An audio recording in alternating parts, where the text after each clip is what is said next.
Now here is a very short one that tells you why the bear has a stumpy tail. Bruin the young bear was feeling very hungry. The earth was hard with frost, so he could not dig up any roots. The day before he had finished the honey he had found in a hollow tree. "Oh dear," he grumbled to himself, "I wish I could catch some fish." Just then who should come along but Reynard the fox. He looked happy and well fed, and in his mouth he carried a string of fresh fish. "Good day, Mr. Fox," said the young bear. "That's a fine string of fish. Can you tell me how you caught them?" The truth was that the sly old fox had stolen his fish from the market, but he wasn't going to tell that to the bear. "It's very easy," he said. "The lake is frozen. All you need to do is take a heavy stone to the middle and drop it. It will break through and leave a hole in the ice. Put your long tail through the hole and wait until the fish bite it." "Should I wave my tail?" asked the bear. "Oh, no, that would frighten the fish," said the fox. "You must sit very still and don't get impatient. The longer you wait, the more fish you will catch. When the sun begins to go down behind the hill at the end of the lake, jerk your tail out hard and give it a swing to the side at the same time. But be sure to move quickly so that the fish won't have time to let go. With a fine long tail like yours, you ought to catch more fish than I have." "Oh, thank you, Mr. Fox," said the bear. He trotted around until he found a large stone which he carried to the lake. Then he dropped it, and just as the fox had said, it broke the ice. The young bear dropped his long fluffy tail through the hole and sat down to wait. After a while his tail began to sting. That must be the fish biting, he thought, but it was just the cold, for there was no fish in the little lake, as the fox was very well aware of.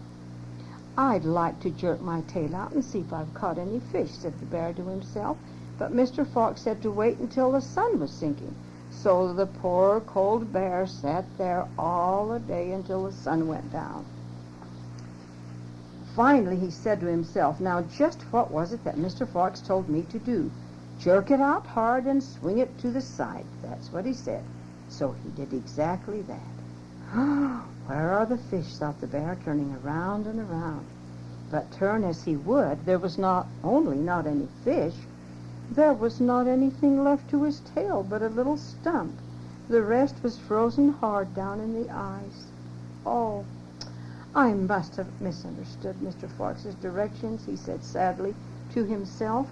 "I'll go and ask him to repeat them, but now that I have only a stump for a tail, I couldn't catch any fish with it." When he reached the shore, there was no sign of the fox, who was safe at home eating the supper he'd stolen. Just then the young bear's mother came loping out of the forest. "Where have you been?" she growled. "I've been looking all over for you. Don't you know winter is coming? Everything is frozen up hard. We should be asleep in our nice warm cave. Now come along. I found a cave where the wind can't reach us, and we can sleep till spring comes again." "But I'm hungry," said the young bear. "I don't want to go to sleep till I've had something to eat." Just then his mother noticed his tail.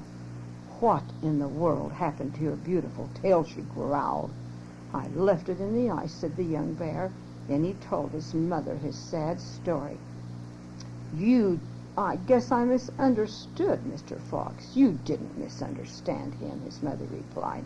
"Mr. Fox is not to be trusted. He doesn't mind deceiving anyone, and he loves to get others into trouble." Well, the young bear felt very sad. After all, he'd sat all day on the ice, and he'd lost his beautiful tail, and he's still hungry. "Well, never mind," said his mother. Seeing how badly he felt, a bear doesn't have much use for a long tail anyway. Probably you'll be more comfortable with it the way it is. Come along. There's a tree full of honey just outside the cave I have picked out for our winter sleep." Down the forest path she loped, and the young bear followed. Soon he had eaten all the honey he could. Then he curled himself up in the nice, cozy cave where the wind couldn't reach him, and slept until spring had come again. But ever since that time, bears have had a stumpy tail.